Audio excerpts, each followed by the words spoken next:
പതിവ് ഞായറാഴ്ചകളിൽ നിന്നും വിപരീതമായിട്ട് ഇന്ന് വീട്ടിൽ അമ്മ ഉണ്ടായിരുന്നുകൊണ്ട് രാവിലെ എഴുന്നേറ്റ് വന്നപ്പോൾ തന്നെ ഒരു കടുങ്കാപ്പി എന്നെ നോക്കിയിരിക്കുന്നുണ്ടായിരുന്നേ. ഇന്നലെ ഞാൻ 2 പുസ്തകങ്ങൾ വാങ്ങിച്ചിട്ടുണ്ടായിരുന്നു. ഒന്ന് എനിക്ക് ഏറ്റവും പ്രിയപ്പെട്ട എന്നോടിൻ്റെ സെക്കൻഡ് പാർട്ടായിരുന്നേ. അപ്പോൾ ഇന്നത്തെ നമ്മുടെ ബ്രേക്ക്ഫാസ്റ്റ് എന്ന് പറയുന്നത് ഇടിയപ്പമാണ്. അപ്പോൾ അമ്മ രാവിലെ ഇടിയപ്പത്തിൻ്റെ പരിപാടികളിലാണേ. അങ്ങനെ പതുക്കെ എൻ്റെ റെസിൻ്റെ വർക്ക്ഷോപ്പിലേക്കൊക്കെ പോയി.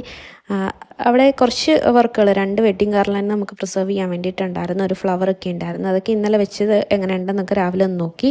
ഇപ്പോഴത്തെ ക്ലൈമറ്റ് അങ്ങനെ ഒരു നോർമൽ ക്ലൈമറ്റാണ്. അതായത് മഴക്കാലമാണെന്ന് ചോദിച്ചാൽ അതെ, പക്ഷേ ഇവിടെ സാധാരണ പോലത്തെ ഒരു ക്ലൈമറ്റാണ്. മഴയൊന്നും അങ്ങനെ ഇല്ലേ. രാവിലെ ഇടിയപ്പത്തിൻ്റെ ഈ ഇടുക്കിയിൽ നിന്ന് വീട്ടിൽ നിന്ന് അച്ഛനും അമ്മയും കഴിഞ്ഞ പ്രാവശ്യം വന്നപ്പോൾ കൊണ്ടുവന്നതാണ്. അതിനകത്ത് നമ്മൾ ആദ്യമായിട്ടാണ് ഇടിയപ്പം ഉണ്ടാക്കുന്നത്. അതുകൊണ്ട് ആ അച്ച് കുറച്ച് ടൈറ്റാണ്. അങ്ങനെ നമുക്ക് കുറച്ച് ചക്ക വറുത്തതിൻ്റെയും കുടംപുളിയുടെയും ഒക്കെ ഓർഡർ കിട്ടിയിട്ടുണ്ടായിരുന്നേ. അപ്പോൾ അതിൻ്റെ പാക്കിങ്ങിലൊക്കെയാണ്. അപ്പം നിങ്ങൾക്ക് ആർക്കെങ്കിലും ഈ ഹോം മെയ്ഡ് ആയിട്ടുള്ള സാധനങ്ങൾ വേണമെന്നുണ്ടെങ്കിൽ സ്ക്രീനിൽ കാണുന്ന നമ്പറിൽ കോൺടാക്ട് ചെയ്തിട്ടുണ്ടെങ്കിൽ നമുക്ക് കൊറിയർ ചെയ്ത് തരാൻ പറ്റും. ഇത് വീട്ടിലുണങ്ങിയ കുടംപുളിയാണ്.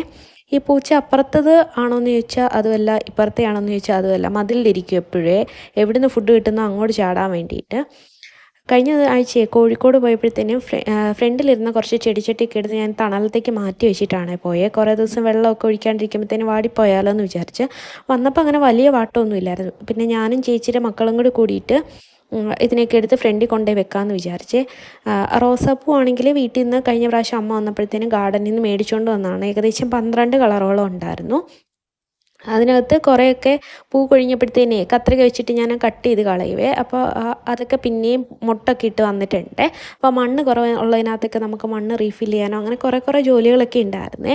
അവർ ഹെൽപ്പ് ചെയ്തു. അതിനകത്ത് ചേച്ചിയുടെ മോൾക്ക് നല്ല ഇഷ്ടമാണ് മണ്ണിനകത്ത് കളിക്കാനും അങ്ങനത്തെ കാര്യങ്ങളൊക്കെ. അങ്ങനെ ഇതൊക്കെ എടുത്ത് വെച്ചിട്ട് ഇവിടെ ഫ്രണ്ടിൽ അത്യാവശ്യം നല്ല വെയിലാണ്. ഏകദേശം ഒരു 11 മണി കഴിഞ്ഞിട്ടുണ്ടെങ്കിൽ. അപ്പോൾ വെയിലത്ത് വയ്ക്കുമ്പോഴത്തേക്കിനും ചിലതൊക്കെ ചില ദിവസം വാടി അങ്ങനെ നിൽക്കുവേ. അങ്ങനെ പിന്നെ മുട്ടൊക്കെ വെട്ടിക്കളയാനായിട്ടുണ്ടായിരുന്നൊക്കെ അതൊരു കത്രിക വെച്ചിട്ട് അങ്ങനെ ചെയ്യുക. കത്രിക അല്ലെങ്കിൽ ബ്ലേഡ് വെച്ചിട്ടൊക്കെ ഇത് വെട്ടി വിടുകയാണെന്നുണ്ടെങ്കിൽ പിന്നീട് ഫ്ലവേഴ്സ് വരാൻ വേണ്ടിയിട്ട് നല്ല എളുപ്പമാണ്. അപ്പോൾ അങ്ങനത്തെ പരിപാടികളൊക്കെ നടന്നുകൊണ്ടിരിക്കുകയാണ്. ഞാൻ പൊതുവെ ചെടികളൊക്കെ നടുന്നത് കൊക്കോപ്പീറ്റ് അല്ലെങ്കിൽ അവിടെ കുഴിപ്പള്ളം ഗാർഡനിലൊരു മണ്ണ് കിട്ടുമേ, വളമൊക്കെ ഇട്ടിട്ടുള്ളത്. അതും കൂടെ മിക്സ് ചെയ്തിട്ട് അങ്ങനെയാണ് ഞാൻ ചെടിയൊക്കെ നടുന്നത്. അതാകുമ്പോഴത്തേക്കും നമുക്കിത് പിടിക്കാൻ വേണ്ടിയിട്ട് കുറച്ചും കൂടി എളുപ്പമാണ്. അങ്ങനെ ചേച്ചിയുടെ മോളിരുന്ന് മണ്ണ് മിക്സ് ചെയ്യുകയാണ്. ശരിക്കും മിക്സ് ചെയ്യുകയാണെന്ന് ചോദിച്ചാൽ അവൾക്ക് മണ്ണിൽ കളിക്കാനായിട്ട് ഇഷ്ടമായതുകൊണ്ട് ചെയ്യുന്നതാണ്. അങ്ങനെ കുറേ ചെടികളൊക്കെ നമ്മൾ പിന്നെയും എവിടെ വെക്കണം, എങ്ങനെ അറേഞ്ച് ചെയ്ത് വെക്കണം എന്നൊക്കെ ഇങ്ങനെ ആലോചിച്ച് ഇരിക്കുകയാണ്. കാര്യം വെയിലും കൂടെ ഉള്ളത് കൊണ്ടേ. അങ്ങനെ നമ്മുടെ ബ്രേക്ക്ഫാസ്റ്റൊക്കെ റെഡി ആയിട്ടുണ്ടായിരുന്നു. ഇടിയപ്പവും വറുത്തരച്ച ചിക്കൻ കറിയായിരുന്നു ഇന്നത്തെ നമ്മുടെ ബ്രേക്ക്ഫാസ്റ്റ്. യൂഷ്വലി ഞാൻ ഇങ്ങനത്തെ ബ്രേക്ക്ഫാസ്റ്റ് ഒന്നും ചെയ്യാറില്ലേ, കുറച്ച് സമയം എടുക്കുമല്ലോ. അങ്ങനെ ഏകദേശം ഉച്ചയൊക്കെ ആയപ്പോഴത്തേനും നമ്മ തിരിച്ച് കട്ടപ്പനയ്ക്ക് പോവുകയാണ്. അങ്ങനെ അമ്മേനെ വഴിമുക്കി കൊണ്ടുപോയാക്കാൻ വേണ്ടിയിട്ട് ഞാനും അമ്മയും കൂടെ ഇറങ്ങി. അവിടെ ആക്കിയതിന് ശേഷം തിരിച്ചു വന്നപ്പോൾ അവിടെ തന്നെ ഒരു കുലുക്കിക്കടയുണ്ട്. അവിടെ നിന്ന് 2 കുലുക്കി വാങ്ങിച്ചുകൊണ്ട് വരാമെന്ന് വിചാരിച്ചു. ഒരുപാട് വെറൈറ്റി ഉള്ളതുകൊണ്ട് ഒരു കൺഫ്യൂഷനാണ്. ഞാൻ ഇന്ന് വാങ്ങിച്ചിട്ടുണ്ടായിരുന്ന ഗ്രേപ്പായിരുന്നു. നല്ല തണുപ്പോട് കൂടി കുടിച്ചിട്ടുണ്ടെങ്കിൽ റിലീഫാണ്. നല്ല എരിവൊക്കെ കാണും അതിനകത്ത്. അത് നമുക്ക് എങ്ങനെയാണോ പ്രിഫറൻസ് അതനുസരിച്ചിട്ട് അവരത് അവിടുന്ന് ചെയ്തു തരും. അങ്ങനെ നമ്മൾ ഉച്ചയ്ക്ക് ഇതൊക്കെ കഴിഞ്ഞ് ഫുഡൊക്കെ കഴിച്ച് ഏകദേശം വൈകുന്നേരമായി. രാവിലത്തെ ഇടിയപ്പത്തിന് കുറച്ച് മാവിൻ്റെ ബാക്കി ഉണ്ടായിരുന്നു. അത് വെച്ച് നമ്മളിന്ന് കൊഴുക്കട്ട പുഴുങ്ങി. അങ്ങനെ ചായയും കൊഴുക്കട്ടയൊക്കെ ആയിട്ട് വൈകുന്നേരം എല്ലാവരും കൂടെ സിറ്റൗട്ടിലിരുന്ന് കുറേ നേരം വർത്താനമൊക്കെ പറഞ്ഞിരുന്നേ. നാളെ പിള്ളേർക്ക് ക്ലാസ് ഉള്ളത് കൊണ്ട് ചേച്ചിയും ചേട്ടനും പിള്ളേരുമായിട്ട് ഇന്ന് അവരുടെ വീട്ടിലേക്ക് പോവുകയാണേ. അങ്ങനെ അവരൊക്കെ ടാറ്റ ബൈ ബൈ പറഞ്ഞ് പോയി. പിന്നെ ഞാൻ തിരിച്ച് എൻ്റെ പണികളിലേക്കൊക്കെ ആയിട്ട് ഏർപ്പെട്ടെ. വീട്ടിലായിരുന്നപ്പോഴത്തേക്കിനും എല്ലാ ഞായറാഴ്ചയും മുടങ്ങാതെ ചെയ്തുകൊണ്ടിരുന്ന ഒരു കാര്യമായിരുന്നു വണ്ടി കഴുകി വെക്കുക എന്നുള്ളത്. ഇവിടെ വന്നതിന് ശേഷം അത്യാവശ്യം നല്ല രീതിയിൽ മടി പിടിച്ചിട്ടുള്ളത് കൊണ്ട് വല്ലപ്പോഴും ആക്കി വണ്ടി കഴുകലൊക്കെ. ഇന്നപ്പോൾ കുറച്ച് സമയമുള്ളത് കൊണ്ട് വണ്ടിയൊക്കെ ഒന്ന് കഴുകി വൃത്തിയാക്കി വെക്കാമെന്ന് വിചാരിച്ചേ. അങ്ങനെ വണ്ടിയൊക്കെ കഴുകി വെച്ച് കഴിഞ്ഞിട്ട് പിന്നെ നമുക്കുള്ളത് ചെടിക്ക് വെള്ളം ഒഴിക്കുക എന്നുള്ളതാണ്. ഞാൻ കൂടുതലും വൈകുന്നേരങ്ങളിൽ തന്നെയാണ് ചെടി നനയ്ക്കുന്നത്. അതാകുമ്പോൾ ഓവർനൈറ്റ് ആ ഒരു തണുപ്പ് നിൽക്കുമല്ലോ. പിന്നെ കൊക്കോപ്പീറ്റൊക്കെ ആയതുകൊണ്ട് അത്യാവശ്യം കുഴപ്പമില്ലാതെ തന്നെ നമുക്ക് 2 ദിവസം വെള്ളം ഒഴിച്ചില്ലെങ്കിലും കുഴപ്പമൊന്നുമില്ല. അങ്ങനെ ചെടികൾക്കൊക്കെ വെള്ളം ഒഴിച്ച് ഏകദേശം നമ്മുടെ പണികളൊക്കെ പുറത്തെ പണികളൊക്കെ തീർത്ത് ഇനി അകത്തെ ജോലികളാണ്. കുറച്ച് പാത്രങ്ങളൊക്കെ കഴുകാൻ വേണ്ടിയിട്ടുണ്ടായിരുന്നേ.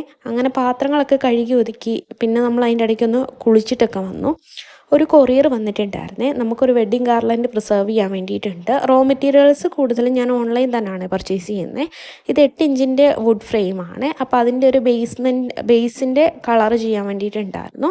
അപ്പോൾ അതൊക്കെ ചെയ്ത് വെച്ച് ഉണങ്ങാനായിട്ട് കുറച്ച് സമയം വേണമല്ലോ.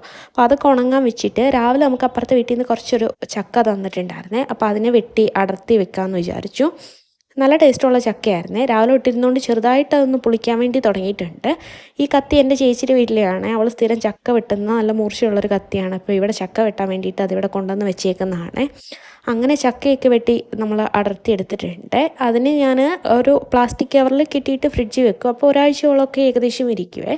അപ്പോൾ എല്ലാ ജോലികളൊക്കെ കഴിഞ്ഞിട്ട് ഒരു നാരങ്ങ വെള്ളമൊക്കെ പിഴിഞ്ഞ് കുടിക്കാമെന്ന് വിചാരിച്ചേ. കാര്യം വൈകുന്നേരമൊക്കെ ആയി കഴിയുമ്പോഴത്തേനും പൊതുവേ ഇവിടെ ഭയങ്കര ചൂടായതുകൊണ്ട് ഇപ്പോൾ ചായ കാപ്പി അങ്ങനത്തെ കാര്യങ്ങളൊക്കെ പൊതുവേ കുറച്ചിട്ടുണ്ട്. ഈ പുസ്തകമാണ് ഞാനിപ്പോൾ വായിച്ചുകൊണ്ടിരിക്കുന്നത്. അങ്ങനെ നാരങ്ങ വെള്ളമൊക്കെ ഇട്ട് വന്ന് പുസ്തകത്തിൻ്റെ ബാക്കി കുറേ നേരം ഇരുന്ന് അത് വായിച്ചിട്ടുണ്ടായിരുന്നേ. പുസ്തകങ്ങൾ അങ്ങനെയാണല്ലോ, വായിച്ച് തുടങ്ങി കഴിയുമ്പോഴത്തേനും നമുക്ക് നല്ല ഇൻട്രസ്റ്റ് വരുമല്ലോ.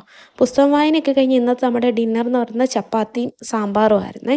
അങ്ങനെ ചപ്പാത്തി ഉണ്ടാക്കി നാളത്തേക്ക് വറുക്കാൻ വേണ്ടിയിട്ടുള്ള മീനൊക്കെ മസാല പുരട്ടി വെച്ചു. നമ്മുടെ മീൻ കുഞ്ഞുങ്ങൾക്ക് ഫുഡൊക്കെ കൊടുത്തിട്ട് നമ്മുടെ ഇന്നത്തെ ഒരു ദിവസം അത്രയൊക്കെ ഉള്ളത്. നമ്മുടെ വീഡിയോ ഇഷ്ടപ്പെട്ടെങ്കിൽ ലൈക്ക് ചെയ്യുക, ഷെയർ ചെയ്യുക, സബ്സ്ക്രൈബ് ചെയ്യുക. താങ്ക്